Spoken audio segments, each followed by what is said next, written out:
We're tradwives. We believe in gender roles in our marriage. We're tradwives. We believe a clean home is a happy home. We're tradwives. Always obey our husbands. We're tradwives. We choose to stay home and support our husbands. Tradwives. We always have dinner ready when our husbands get off work. Tradwives. We always satisfy our husband's needs. Tradwives. We wouldn't be caught dead in a bar or club without our husband. Tradwives. We always respect and appreciate our husbands for their hard work. My stay-at-home mom ended really badly for me.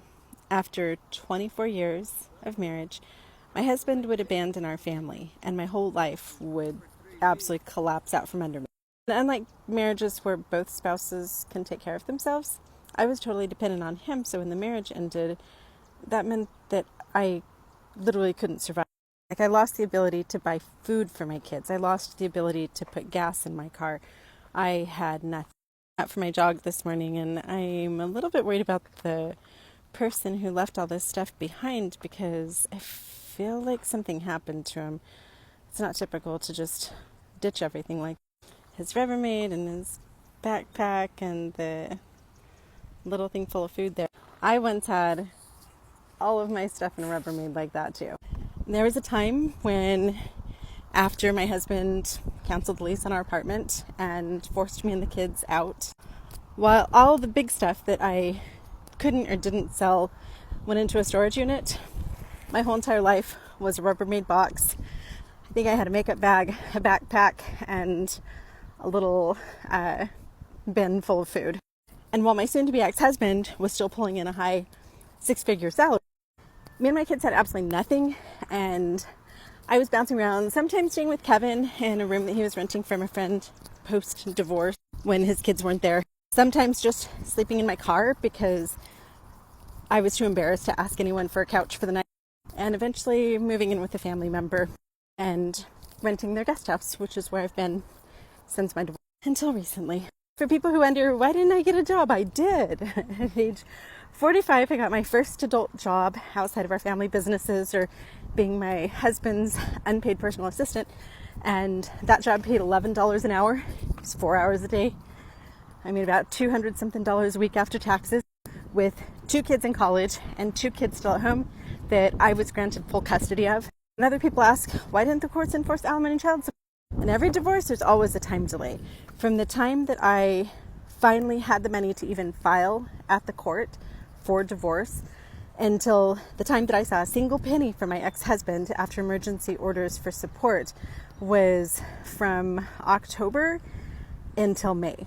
We had almost 10 months of $11 an hour, 4 hours a day being our primary income for the entire family. We had almost 10 months of Catholic food banks and friends doing GoFunds to pay for gas money and groceries.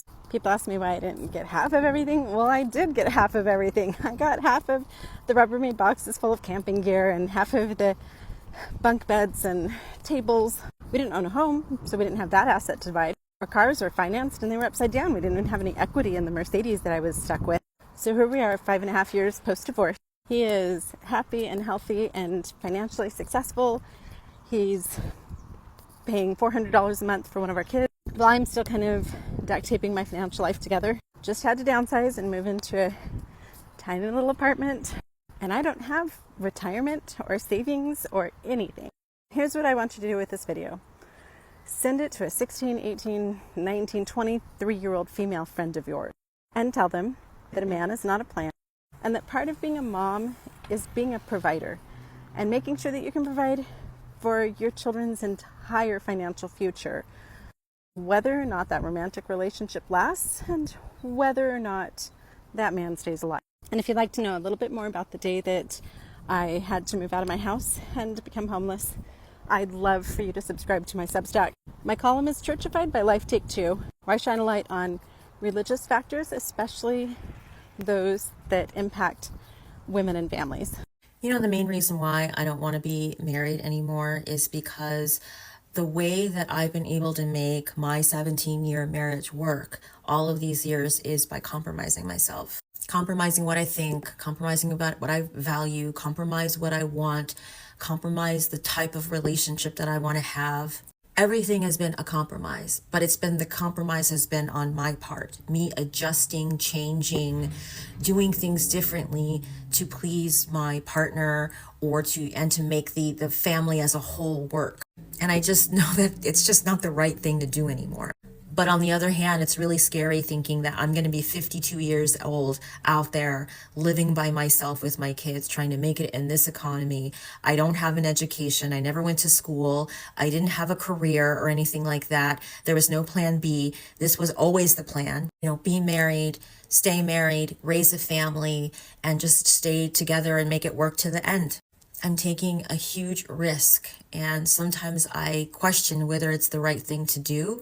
But I know the reason why I'm questioning is because I'm so used to compromising myself. I'm so used to putting myself last. I'm so used to just making myself disappear so I can be in these roles, wife, mother, whatever, and somehow hopefully make other people happy, and that'll be my life. But that's not the right way to live. I want to find a different way of living. And I have a lot of regret that I've waited so long and I'm doing it now at 52. I don't have youth. I don't have, all of the optimism. I don't have years and years in front of me. I don't really even have the time to kind of wait on it or waste. I don't have a ton of time. If I don't do it now, when will I ever do it? When will I ever be comfortable in my own skin? When will I ever feel proud and happy and like myself? When will I ever be in a situation like that again? Unless I go out there and try to take it for myself. It's pretty scary, but I have a feeling that it's going to be worth it. What's up, beautiful people? Welcome back to the channel. Of course, it's your favorite island girl, Jody, here from the 876. And as you can see, guys, today's video is a very powerful one, and I think it's a conversation that we really need to have, at least again. So guys, we're diving into the stories of ex-traditional wives. These are women who pretty much dedicated their entire lives to their relationship, their marriages, their families, only to end up finding themselves single, broke, in some cases homeless in their 40s. Now, before we continue with this video, guys, let me just say this, a quick disclaimer here. This is not about bashing traditional relationships or marriage. If it works for you and you're in a healthy, supportive partnership, then bravo, sis, that's great, kudos to you. But what we're discussing today is actually the risk that comes with certain traditional dynamics, especially when financial independence is involved. I am another one of those women whose husband has decided to leave for an affair partner. And for those who might not be familiar with the term affair partner, that is a very polite way of saying mistress. However, I would have a lot of other choice words I would rather call her, but I don't think I'm allowed to here. So I have something to share that might be controversial, but also is kind of a PSA to young women. I have been, for the last 20 years, a traditional wife, a TRAD wife. Well, in my generation, we just called it a stay-at-home mom. So my PSA to all of those TRAD wives who think that this world is perfect, it is not. I would never give back the years that I got to be home with my children. I know how precious they were, and I know how fortunate I was.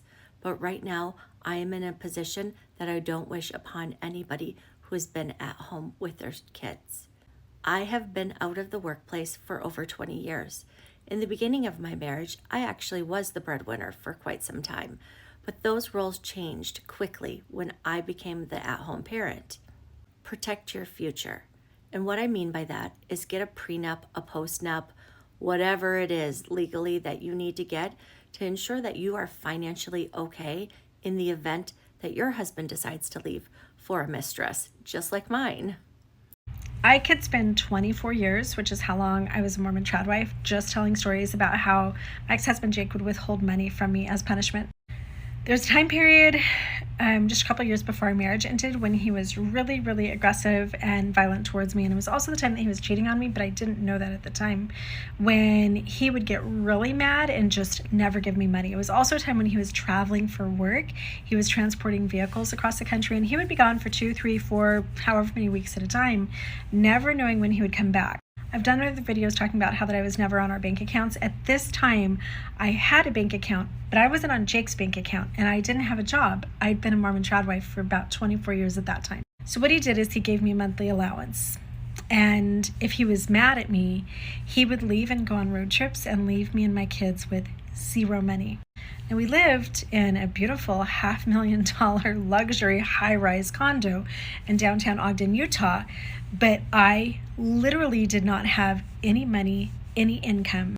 So while he was gone, I would run out of groceries, and I would not have money to put gas in the car so that I could get the kids to school. I would actually water down the milk just enough that like the kids wouldn't notice. And then I started selling stuff. This was actually when I learned to flip furniture. I had a friend that I helped her move, and she had an old dresser, and she's like, hey, do you want to take this to DI for me? I was like, take it to DI, I can sell this.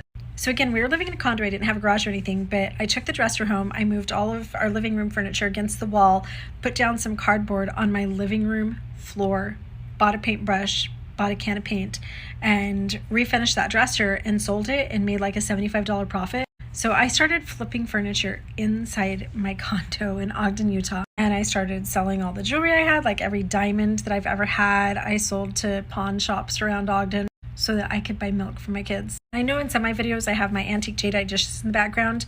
I used to have a really extensive collection, and I found an antique dealer that I could kind of depend that he always wanted jadeite, and if I needed grocery money or whatever and Jake still wasn't home, then I would just sell antiques. I actually lived off of my jadeite for about 2 years. They had a 6-figure job and I was the stay-at-home mom. This is what happened to me. So I'm just telling every one of you, if you are a stay-at-home parent, don't do it. Or if you are, make sure that you get paid a salary by your ex, put into an account for you. Because I'm telling you right now, they will just up in one day, 17 years later, decide that they don't want to do anything anymore. After you supported their career and you supported their dreams and hobbies, one day they might just wake up and say, oh, I don't want to do this anymore. And then you're homeless, single parent, just trying to survive. I no longer have insurance on this house. This house isn't even mine. Both of my parents died in the last year, and I've been staying in their house.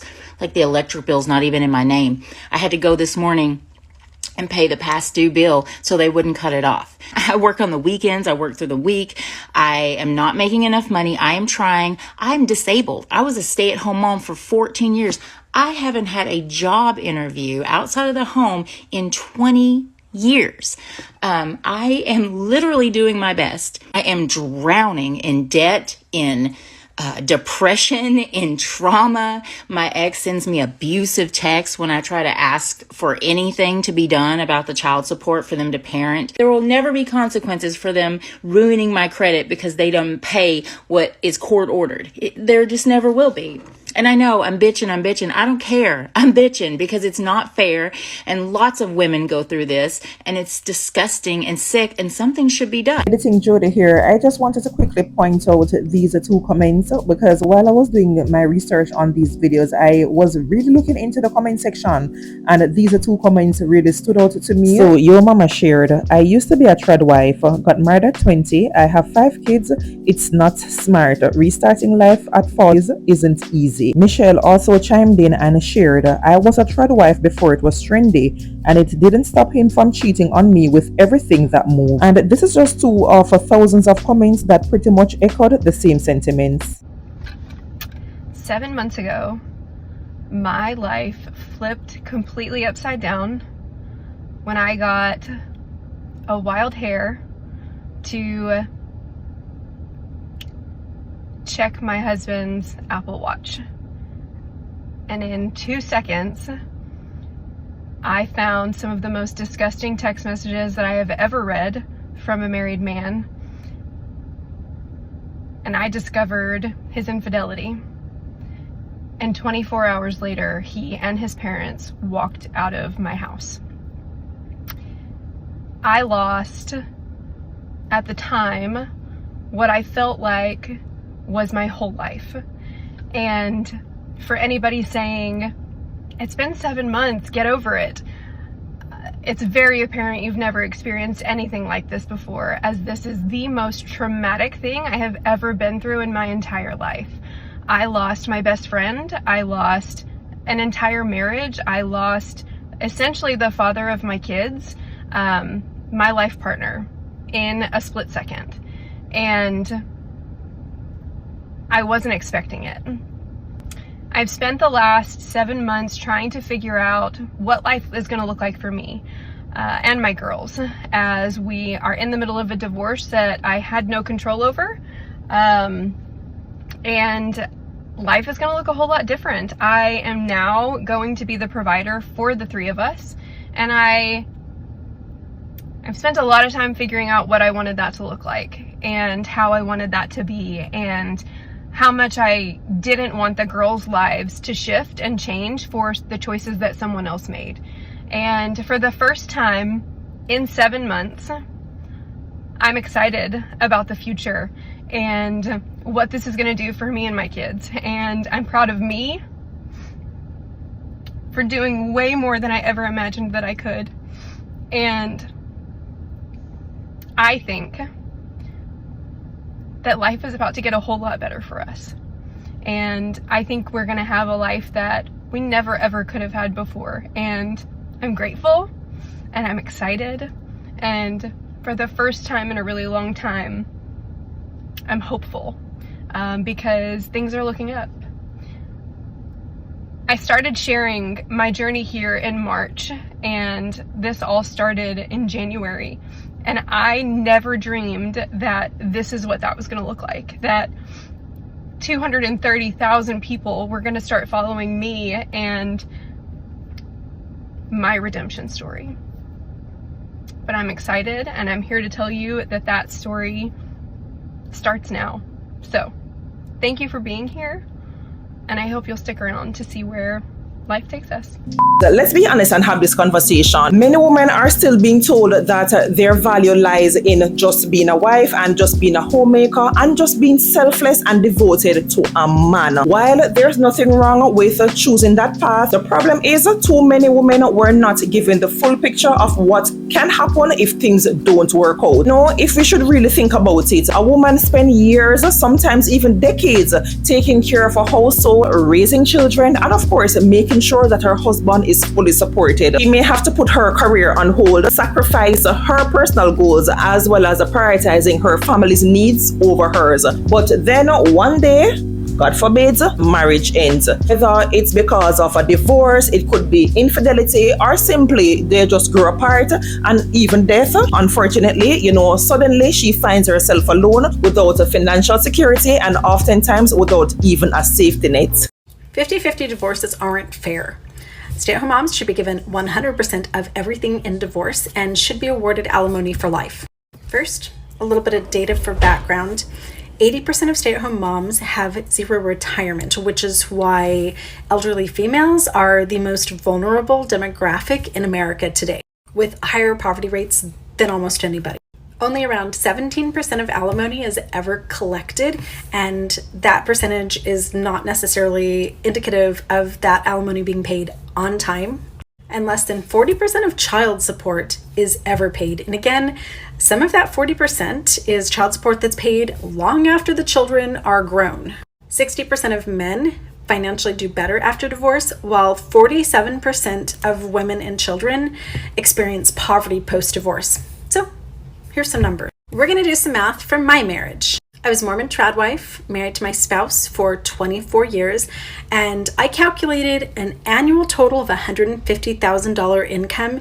Now, this may or may not be completely accurate. There were years that we would have home sales in addition to our business revenue and have a $500,000 year. And then there were a few years when I was suffering from an ovarian tumor that our income was considerably lower and we had a medical bankruptcy. But as a benchmark here, with $150,000 annual total, for the 24 years of our marriage, my husband had an income of just under $3 million. While I personally didn't have a bank account and didn't have access to this money, I supported his ability to earn this money. At the time of our divorce, because of marital waste, because my husband had spent all of the money on women and motorcycles and just garbage, we didn't have a home. We were renting.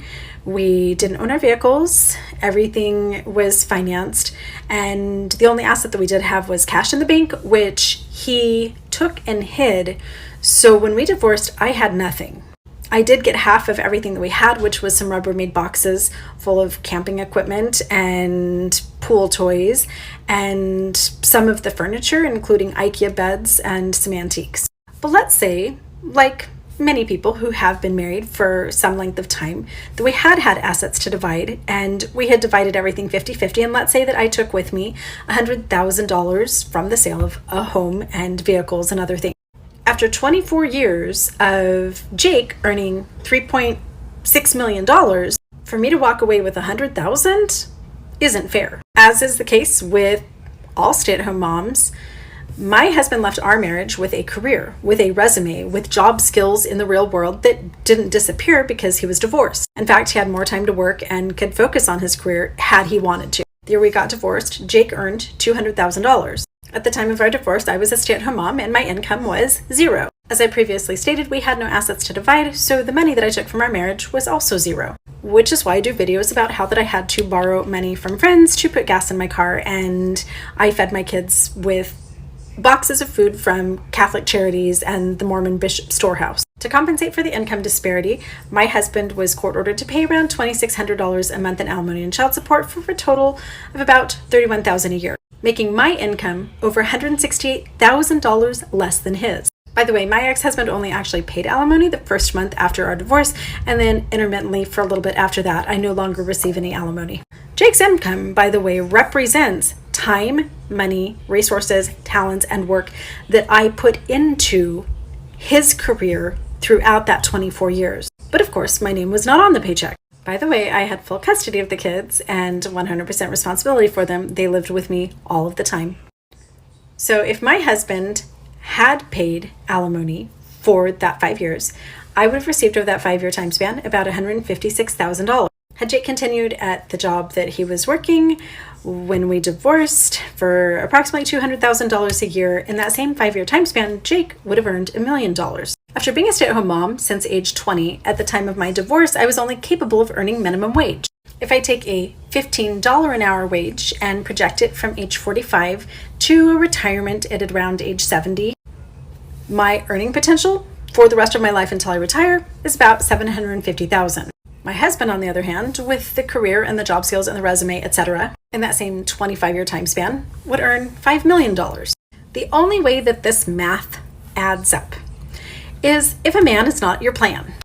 Don't get married until you're at least 25. Don't have babies until you have graduated from college or trade school or something and are established in a career. Don't blend all of your finances. Don't support his career. And absolutely no assumed labor based on gender in relationships. Should you choose to have a baby, split it 50-50. I'm going to take off the first 9 months so that I can breastfeed and recuperate from the birth, and then you're going to take over the next 9 months. I have plenty of male business associates who actually bring their babies to work. Separate bank accounts, and should you take the very dangerous risk of being a stay-at-home mom for any length of time, your working spouse should be paying you a monthly salary, which goes into an account that a family law attorney has designated as just yours with a prenup, so you aren't walking away with zero. And I hope that this little math lesson demonstrates for everyone that 50-50 isn't fair. Not for a stay-at-home mom type of situation, because the men take job skills and future revenue and earnings for the rest of their lives that you missed out on because you were doing a very important job that didn't generate revenue and didn't come with a retirement account. And even if you got the house and the car and the timeshare and all of the retirement accounts and everything, chances are the math would not add up to make your investment into your marriage and your family financially pay off. There's a recent trend of videos circulating on here about TRAD wives and, you know, how you don't see women in their 40s and 50s glamorizing that life. And yeah, because it sucks. I was a TRAD wife and I never expected that I would be one. I kind of ended up somewhat against my will. Around my 1-year anniversary, I was told, your job is stressing you out too much. You are taking it out on me. It's sabotaging the marriage, and you have to make a choice. I remember where I was sitting what I was eating when that conversation went down and the sinking feeling I had. And I didn't want to give up my very successful, high earning career. But I thought, what kind of person would I be if I chose a job over family? So I chose family. And 10 years later, I realized that it completely destroyed my life. Always keep a job. Always have some sort of way to have an income stream. Get paid for what you're doing. Make sure there are protections. Make sure things get titled in your name. Don't believe the future faking. Don't get your foot out of your career. Take care of yourself. Yeah, it might be nice and fun to take care of your husband, and you can still do that, but always take care of yourself, because the tides turn real fucking fast, especially when they're holding all the cards and they want you to do things a certain way, and after years and years of doing it a certain way, you decide to stand up for yourself. They fall out of love with you real fast. So take care of yourself, always. I was conditioned from the time I was about 6 to be a tradwife, and I was for my entire 20-year ministry marriage.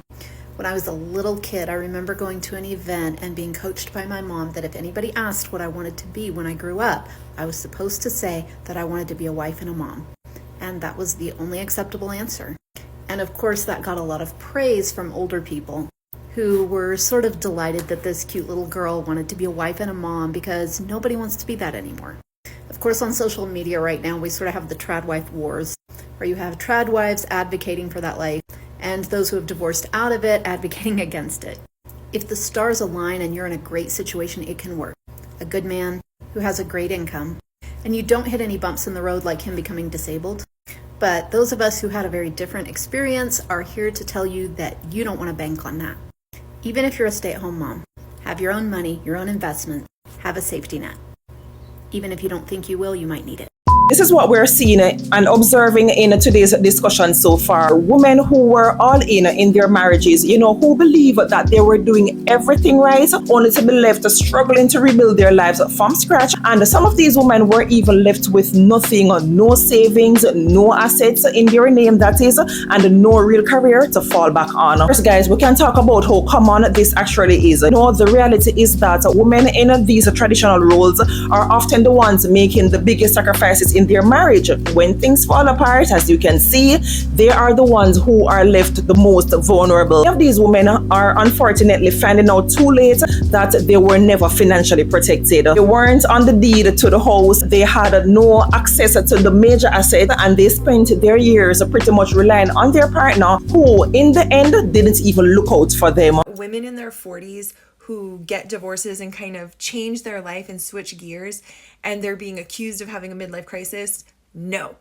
They are returning to who their feral little heart always would have been had the world not kind of pushed and shoved them into this box. We kind of follow the path and do everything that's right and be a good girl and marry somebody and have kids and all these things. And then you realize, okay, but when does life get fulfilling for me? Because I kind of felt, washed away in my younger years, and now in my adult years, all I do is for other people, like what? And you kind of wake up and realize, wait a minute, it's now or never. I better take life by the horns and start doing something, or I'm just always gonna have existed for nothing. So exactly why you notice you never see tradwives in their 40s advocating for that life.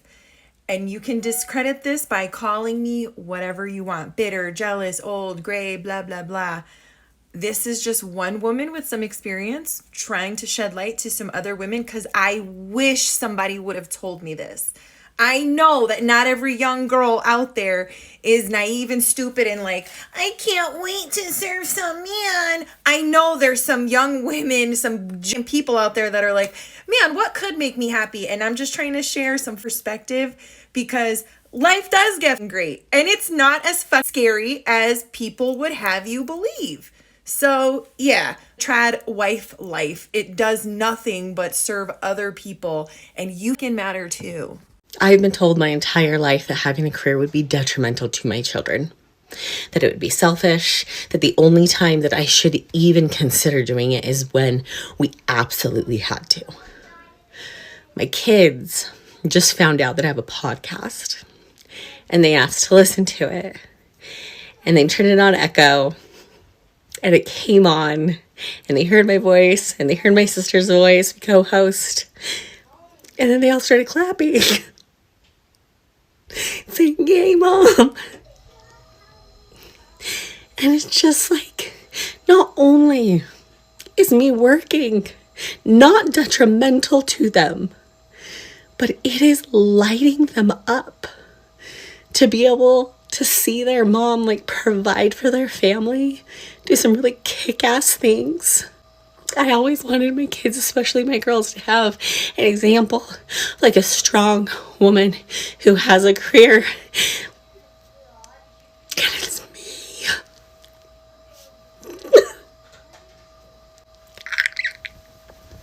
So I'm a former Mormon trad wife. I have 6 kids. I'm 38 years old. I don't have an education. I got married young. I had kids young.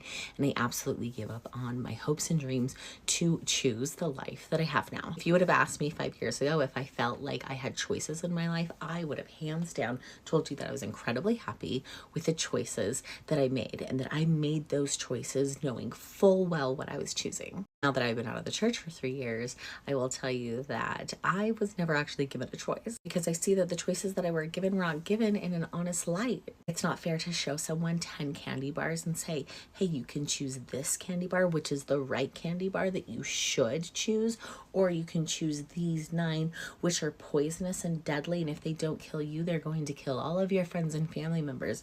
What would you like to choose? That's how choices are given in Mormonism. So when you're in it, you feel like you're making a choice that makes you happy. And to be fair, like, I was happy in the sphere of what I knew happiness was, which in Mormonism, sacrifice and suffering is required for happiness. You're taught that everyone else's happiness outside of the Mormon church isn't real happiness. The joy you feel being Mormon, even though it comes with pain and suffering and sacrificing the choices that you actually would have made had you been presented the entire truth, is better and more and real. So are Mormon women truly choosing their lives and being happy with their choices? I think it depends what you consider a choice and what you consider happiness. But I will say that for me, leaving Mormonism was the first true choice that I ever made. I didn't know life could be this amazing.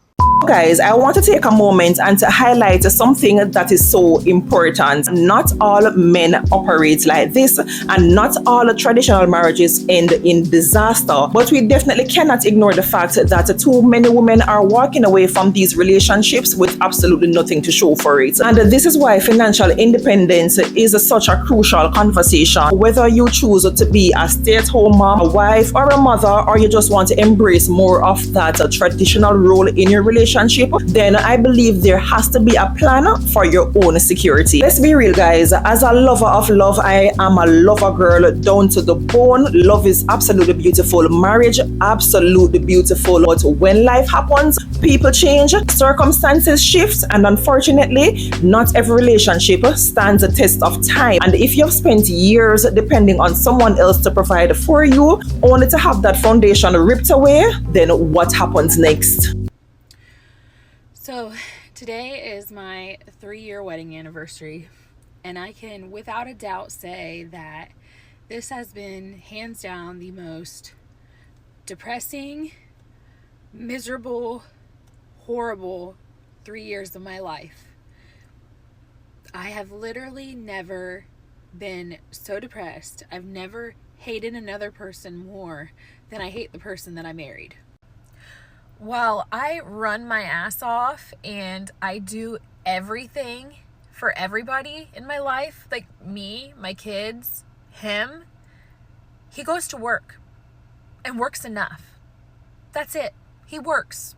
Yeah, his job's hard. Yeah, his hours suck, but he works. That is all he does. I am in a different town because I had to take my kids to their football practice, and I asked him to watch our daughter, and you know what he did? He slept. He slept since he got home. What did I do? I did homework. I fed the kids. I took my son to speech. I went to the bank. I paid people to mow my yard because, you know, he can't mow the yard anymore. I, like I said, made sure homework got done. I got them ready for football. I took them to football. I tried taking care of myself and went on a walk, but, you know, when I started realizing I hadn't heard from him, I'm calling and calling and calling and begging for the bare minimum of him to watch our fucking daughter. Excuse my language. I'm just so upset. To watch our daughter, to cut up a watermelon, and to make dinner.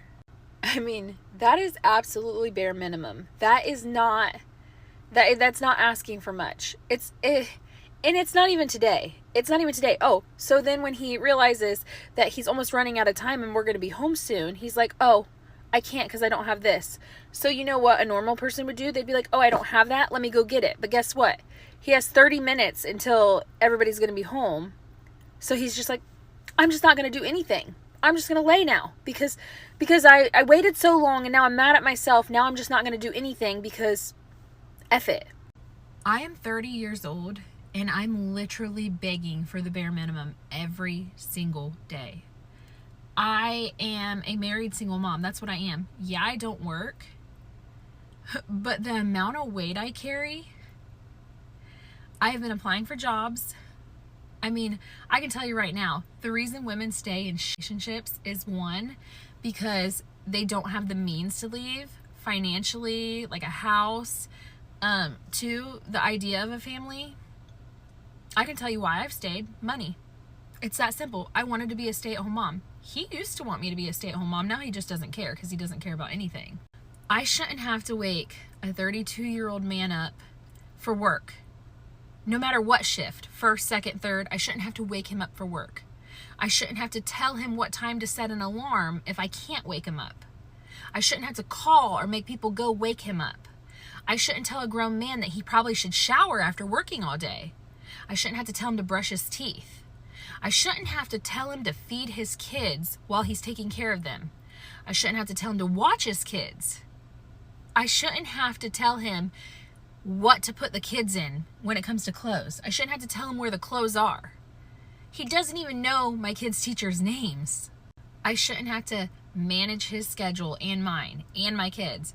I shouldn't have to tell him, hey, you need to refill your medicine. Hey, you need a doctor's appointment. Hey, you should probably get your oil changed. Hey, your brakes don't sound good. Not only tell him, but then I have to call and schedule that oil change because will he do it himself? No. Will he call himself? No. I am raising another kid. And so what's going to happen when I get my job? I am going to be doing everything that I'm doing on top of working now. I shouldn't have to tell a grown man if he can and can't buy something because he doesn't know how much money we have, because never in his life has he ever downloaded a banking app on his phone. Never has he ever looked at a pay stub. Never has he ever even looked at a bill to see what it costs. So yeah, he might make the money, but who carries the financial weight? Who carries the way to budget the money? Who makes the grocery list? Who makes sure we have food so we can eat food? Who makes sure he has this, that, and everything else? When all he gives a shit about is getting high and sleeping. Because you know what? If he's not high, he's not happy. I should not be begging a grown man for the bare minimum. On top of the bare minimum, I shouldn't have to deal with the anger outbursts, breaking my shit where my door won't even close, putting holes in my walls, threatening to kill in front of my kids. The list could just go on and on. And yeah, I know I can leave because trust me, I am leaving. But people can't just walk out and leave one day when you have kids and 12 years of life wrapped up together. You gotta have a plan. You can't just walk away with nothing. You have to have a plan. My plan is in effect right now, but I just had a rant because I'm just baffled. I just don't want to spend another day like this. And I know I just got to get through Couple more days, couple more weeks. And then what? My kids lose their dad. When I quit forcing him to be one, when I quit forcing him to help, when he loses his job because he doesn't wake up himself, like, I don't even know where I'm going with this. It's just not fair. Happy 3-year anniversary to me. Happy 3 years of misery. I mean, I'm trying so hard not to be bitter, but like, I've just never disliked somebody so much that I should love, that I just don't. In sickness and health, better or worse, like, no. Like, so destroy myself and destroy my kids to keep a vow? Nope. I don't even know where I'm going with this. I'm waiting to get my kids from football so I can go home to a fight that I already know I'm going to go home to. So I can figure out dinner at 8:30 at night and do showers and get everything ready for the next day to do it all over again. Moms literally cannot give up. You just can't give up because nobody else is going to pick up the pieces. Dads will check out. Dads will do this. Dads will do that. But as a mom, you literally cannot, because you have to carry it. Alright, I'm done ranting. I guess I should say, what a perfect day to wear my Patterson Law shirt. Problems with your ex, call Rex. If you need a good lawyer, he's your guy. But don't worry, I'm not going to need a lawyer, because he's not going to fight for anything, because that's how little he cares, which, good for me, but sad for my kids. But wait, because it actually gets worse. Huge dream of mine to get married young. When I turned 17, my parents started to look for a husband for me because they were expecting it to take a while. There weren't very many men around where we were. So her parents hear the fact that she wants to get married young, and they're like, okay, as soon as you hit 17, we're going to start looking for a fella for you. Andrew was 23. He'd graduated from college. He had his own place. Andrew drove the 12 hours out to meet me, having only seen pictures of me. He'd never talked to me at this point. So let me get this straight. You're 17. You're a minor, right? This dude is 23. He sees these photos of you, and just based on that, without ever talking to you, he drives 12 hours cross country to meet up with this 17-year-old. Okay, no, I'm just want to make sure I got the story straight. A week later, we started courting, and 6 months after that, he proposed to me on my family farm. We successfully got married at 18 and 24, and that has been one of the best decisions I've ever made. So, I mean, obviously she was a child without a fully developed brain, so nobody can judge her, but what about all the adults around her? The saddest thing about the trad wife movement is the fact that I'm seeing all these older women that used to be trad wives that ended up getting divorced, because chances are 50-50 that you will get divorced. I'm sorry to tell you this. Even under the best circumstances, that's a 50-50 chance. You don't have a career, you didn't go to school, you didn't do nothing. You stayed in the kitchen, like you said, and frolicked. So what do you think is going to happen in the event of a divorce? What do you think is going to happen to you? I really don't know how I got here. I am literally sitting in my car, just finished a business meeting about acquiring a pretty good, we'll just say a existing business, okay? And I'm just sitting here looking back at everything that has happened in my life, like, what the fuck? Like, all I ever wanted in life was to be a wife and a mom and have a family. I like the simple life. I want to live a little bit out in the country on some land and have 2 cows, because if you have one, it's going to be lonely.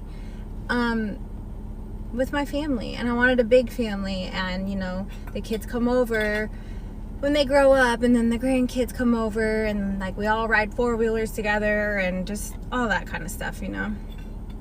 And I was married for 10 years, and I thought like my life was great and perfect. I mean, it wasn't perfect, but you know what I mean. And I just don't know how I got to a place where now I have to be the sole breadwinner. And like, I'm not passionate about being a business mogul. Like, I'm actually passionate about being a traditional woman. I enjoy being a wife. I enjoy taking care of a husband. I enjoy taking care of the home, packing lunches, making dinner, making sure he's taken care of because he takes care of us. And like, I don't even understand why we live in a society now where women are made to feel guilty about that. Like, oh, if you want a relationship, that just means you don't know how to be alone. Like, no, I'm alone. I'm single. I can do that. I don't want to do that, but every time I try to date somebody, they show me why I have to do this. It's like, how do you train your brain to accept this when it feels so wrong? Like you're going against everything in your nature. How do you switch that and make that your purpose when you feel like you were put on this planet to be a wife and a mother and raise a family and do things the traditional way?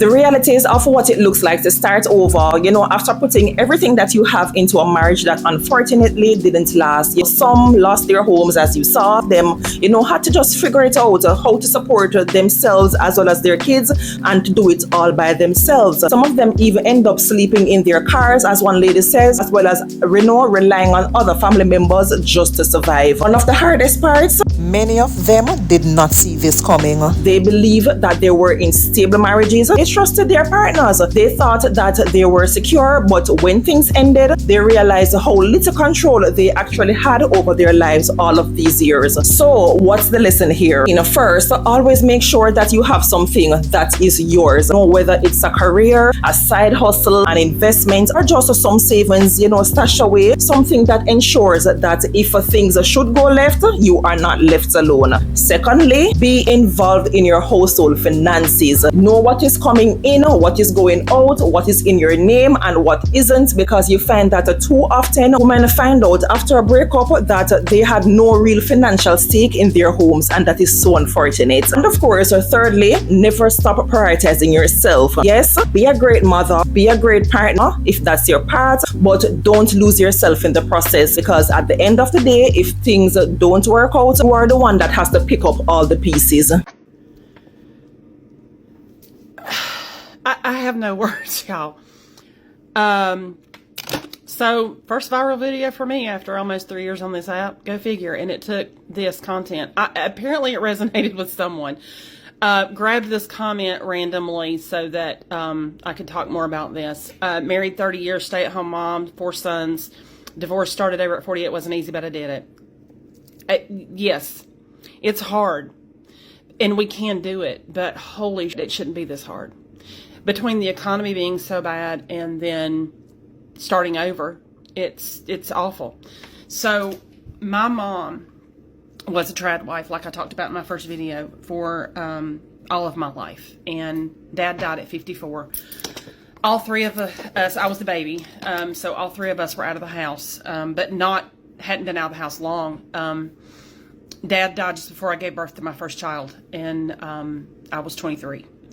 So I saw my mom struggle so much, but I didn't see my mom struggle before my dad died. And I didn't see the consequences of what could happen if something had happened to my dad, or, if they divorced, and how my mom would struggle. My girls got to see that firsthand. And my girls are not trad wives, and I never had to tell them. My oldest, she married, but that didn't work. My youngest is only 19. My middle one is 24, and she's got my granddaughter and is in a good relationship, but she works for the same company that I work for.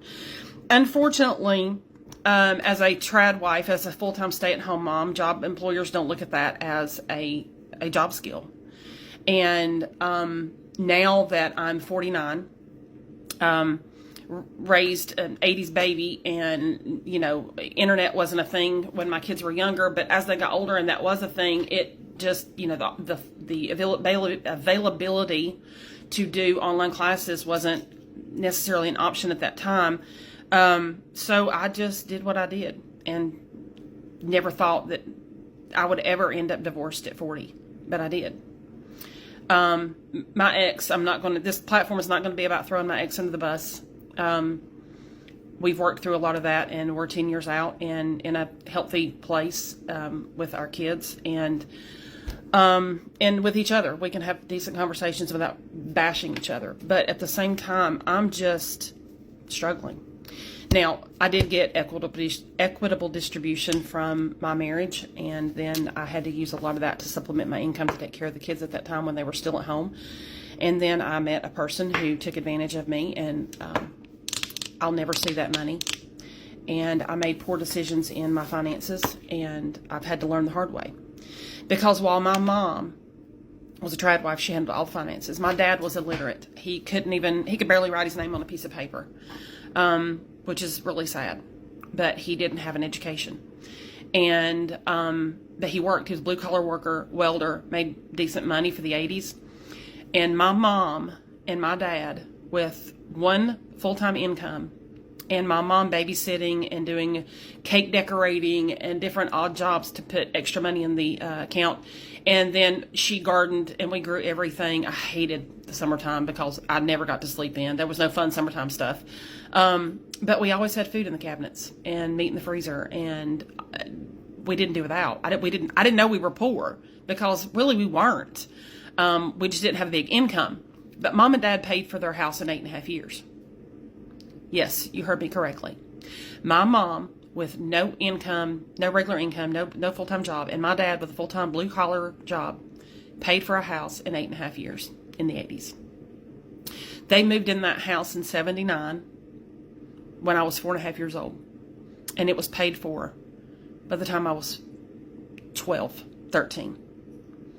And that is the only reason that when my mom died at when my dad died at 54, that Mom was able to work and stay in the house. She didn't lose the house. She went to work. She got her a job at a restaurant, and then eventually ended up doing housekeeping until she got sick and could no longer work. And then she died in 2018. So my mom had been without my dad for 21 years. And I still didn't see it. I had it right there in front of me, and I still couldn't see it because I was having too much fun as a stay-at-home mom while also struggling mentally. But I loved it. I loved being at home with my kids and never thought I'd see myself divorced at 40. And by the time I did see myself self-divorced at 40, it was too late. And then I had to start over. And I've had people say, why do you always tell your story? Why do you always tell the inside of your gut, so to speak? And I'm like, well, because if I can help someone to not make the mistakes that I did, the financial mistakes that I did early on, the lack of awareness of seeing my mom struggle after my dad passed away at 54 years of age and I was 23 with my first child, it went right over my head. Did not understand. And, or basically maybe I would just refuse to see it. Mom never said, this is what you do, this is what you don't do. Mom was my example, and I just walked through life just like this with my blinders on. I'm glad this video resonated with a lot of people. I'm just blown away. I'm trying to go through the comments. There's a lot of content in these comments, and there's things that this is what we need to do. This is what this platform is about.